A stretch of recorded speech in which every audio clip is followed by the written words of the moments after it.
Hello everybody, welcome to a very special episode here on the Blue Abroad YouTube channel. I've got the president, Mr. Priestley. How are you, mate? It's a pleasure to meet you. Nice to meet you. Very interesting way to meet for the first time. So we're going to do this, I guess, off the cuff and live and have a good conversation. Maybe we can learn a thing or two about each other. And absolutely, that'd be great. Talk about what's happened, talk about what's happening, and see how we go. So, sounds good. What has happened and what is happening in your lens? Yeah, well, just, in terms of that, I was just really keen to come and have a chat today when Will talked about the opportunity. So, I think none of us are comfortable with where we sit at this point in the season. Yeah. All Carlton people, we were just talking about it before, we're two long supporting Carlton people. So, and I think that the easy thing to do in these circumstances is probably go into your shell and become very focused internally. The Carlton community is just critically important to us. So every opportunity I have to converse and communicate and partner and sort of just get the views of that community are really important to me. Yeah, well, we are a very noisy bunch, so it's not hard to not hear us. Passionate bunch. Passionate, yeah. I think from this side of the fence, it's about how do we actually put a line in the sand and move forward, and what is happening. I guess that's the big question. Like, what has happened, and from your lens, and what's happening to fix the situation. Yeah. So as I said, we're not where we want to be, and.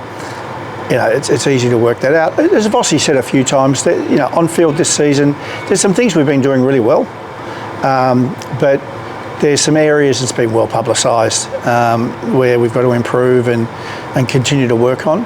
So we need to be really strident here as a football club, and that's one of my main points I keep trying to get across in sort of the four months since I was asked to be president, is where we are a football club, right? Yeah.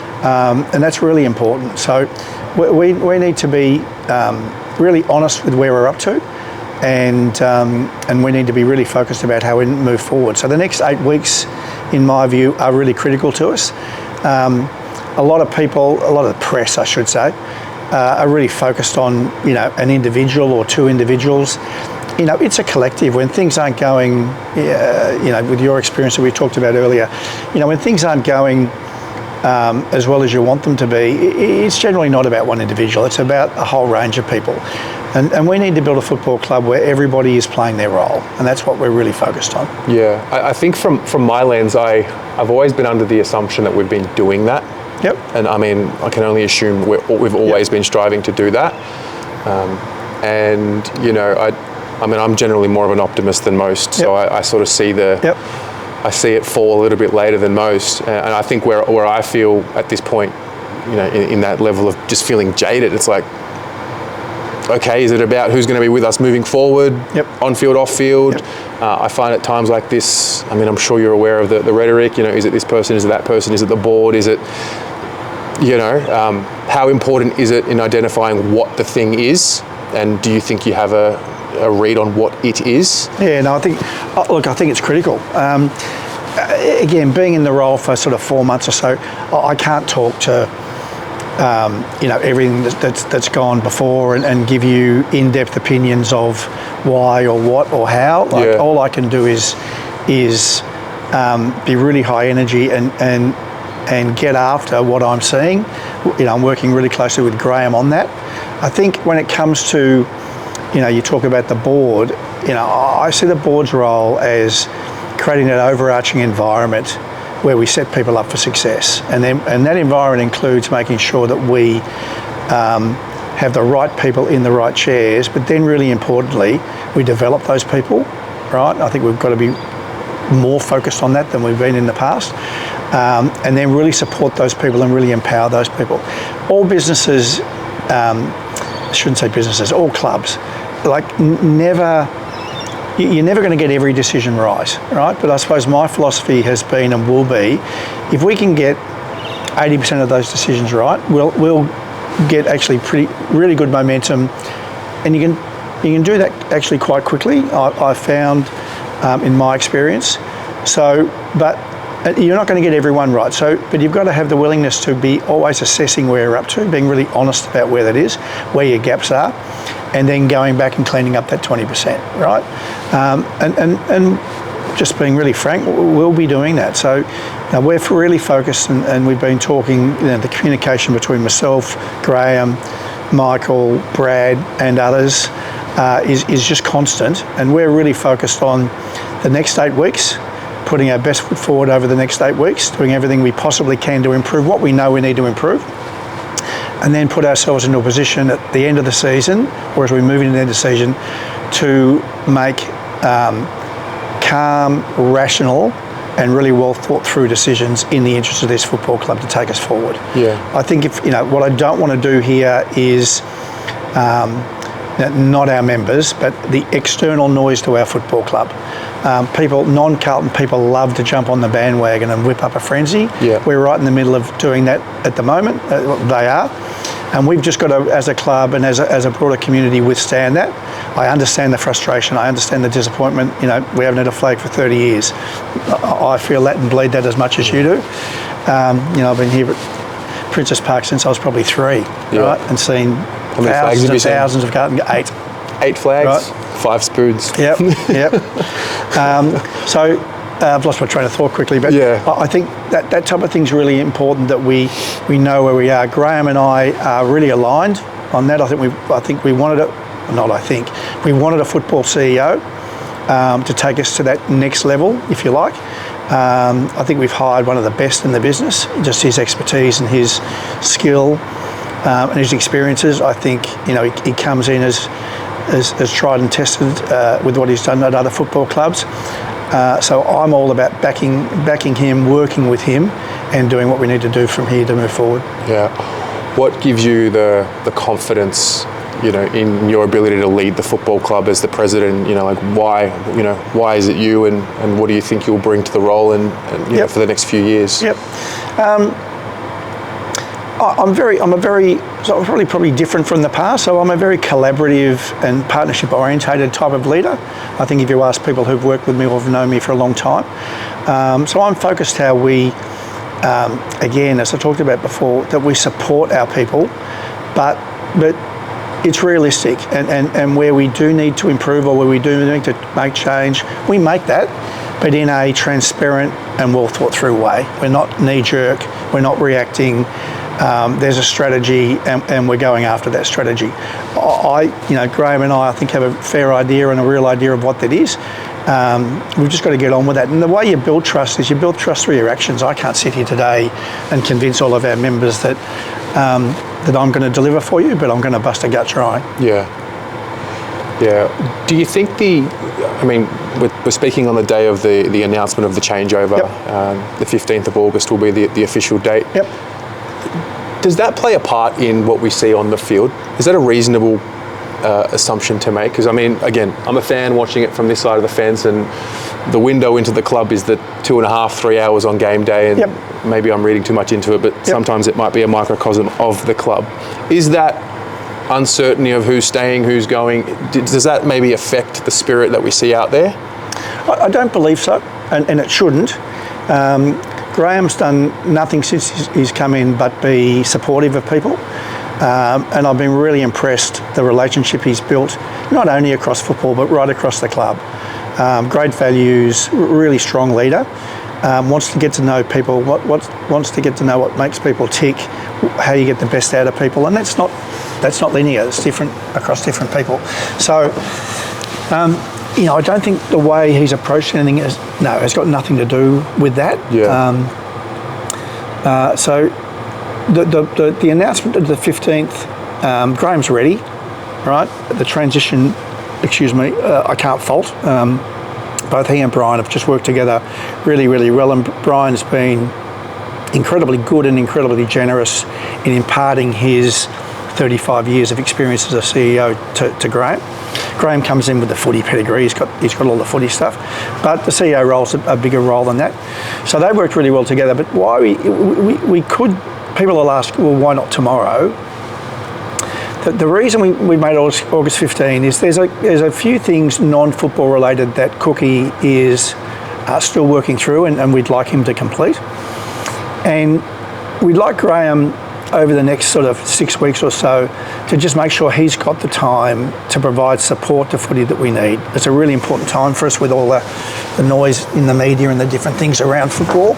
So we need to provide real support to that football department, and to utilise his experience and his skills just in this little period moving forward, we think is really important. So that's why we picked that date. Yeah. And then picking that date and bringing it forward from the end of October, we still have Brian in an advisory capacity. So again, we get the best of both worlds, I think. So we thought that was a really responsible way to do it. Graham's ready to go now. Yeah. I mean, I'm sure you've heard feedback come your way about the football club every day. Do you see or hear anything from fan base or from us that you might have some feedback for? Because one thing I've tried to focus on is, I mean, everyone wants accountability, but accountability goes both ways. Yep. You know, it is a whole club approach. Yep. Everyone's got to improve. Fans have got to improve. Yep. Do you see or hear things that you think are important to address? That's a really good question. I think, I think there's a few parts to it. Let me start at the top, and I'll probably wander a little bit here because there's so much in that question. You know, what I want to get across is we're a footy club, right? And our overarching objective is to win footy games and to bring real joy and great experiences to our members, right? That's what a club is. I don't think we do that well enough today in terms of, you know, I think we can do better. And I think then to your question, the power of that broader Carlton community is massive. So I've actually asked quite a few people internally, like, how do we leverage that, and how do we, as a combined club and a complete community, maximise the benefit from that? Have I got all the answers on that for you today? No, I haven't. But I think it's a really important thing as a community we focus on. You know, I think the current situation is a good situation. And yes, our members are passionate. I love that passion. It's probably the non-Carlton people who are creating the real hysteria out there. Yeah. And you can just imagine, if you're a player or if you're a coach, it's just human nature. If you're copying that abuse, it's going to impact your performance. It's going to impact how you operate. So we need to create that environment together where we're really supportive of our people, and we put them, again, you know, come back to the board, we create an environment that is that gives people everything they need and gives people the best chance of being their best selves and putting in their best performances. And so as an individual and as a collective, we can be the best we can possibly be. And our members in our community have a critical role to play in that, I think. Yeah. I think what I hear a lot of things, but the one thing I feel and hear the most is that conversation around brand and club, so successful and so stable off the field now. And I've actually used the term spiritually bankrupt recently. I saw that. You know, so what is the gap? Like, how do we bridge it? Is it just connecting more? Is it conversations? Yeah, you know, how do we build that? It's got to be two-way. Yeah. So conversations. Yeah. That's why I'm really happy to come today. Yeah. But it shouldn't just be me. It should be Graham. It should be all range of people. So we build that community. Yeah. And it's a two-way thing. At the end of the day, that's probably the two-way is probably the wrong expression as well. That's sort of probably as you're transitioning through. At the end of the day, we should be one collected voice. Yeah. Right? I know that's utopia, and it's going, do people are different, and you know, they're going to say, oh, he's got no idea. But you know, it's an objective we should have. Right? We are a club, and we want to be a club where all members feel valued and all members enjoy the experience.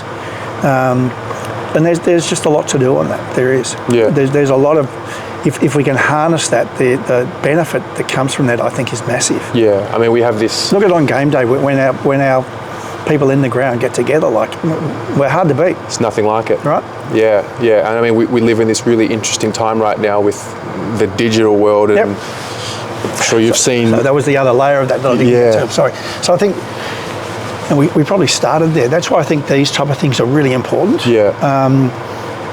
we've got, the media stakeholders. I did a bit of media this morning that I presume will be on the news tonight. So that's one way of getting to people, but a much more efficient and better way of getting to our members is through channels like this. Yeah. It's really powerful and it can be a real competitive advantage for us. I think so too. Yeah, I mean, the Carlton creator ecosystem has formed, and couldn't tell you how many podcasts or channels that there are there. So yeah, that's been something I've been banging on the door about. No, well done. So I think that's an important step. And agreed.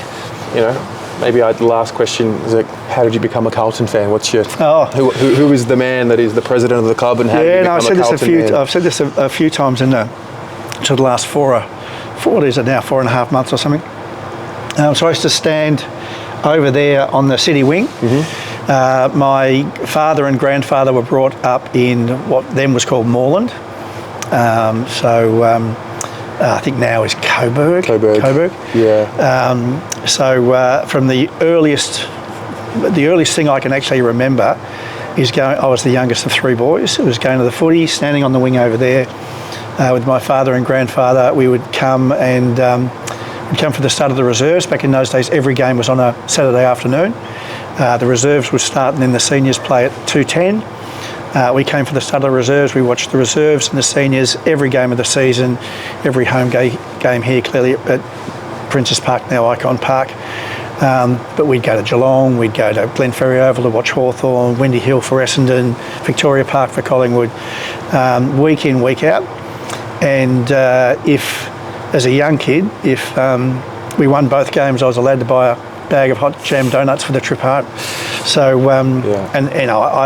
I talk a lot about Carlton history. Like, I just love the history of, we had the peanut man selling, little paper bags of peanuts. The philanthropic fundraising back in those days was a blanket going around the ground here, and you'd throw your coin over the heads of everybody to try and land it in the blanket. Just great memory. So passionate Carlton supporter, been a Carlton supporter all my life, and I just want the best for this football club. Yeah, no, well said. Well, yeah, thank you again for your time today. No, thanks for taking the time, mate. Really appreciate the opportunity. Yeah, no worries. I think, whatever's happened has happened, and I think at the end of the day, if we just continue to look back, we'll just never be able to move forward. So hopefully we can use this as a way to heal and move together. And we need to attack these next 8 weeks with huge energy and vigour, and put ourselves into the best possible position as we move towards the off-season, with Graham leading to make calm, rational, thoughtful decisions that advance this football club. Yeah. Thank you very much. Thank you, mate. Cheers. Really nice to see you. Yeah, likewise.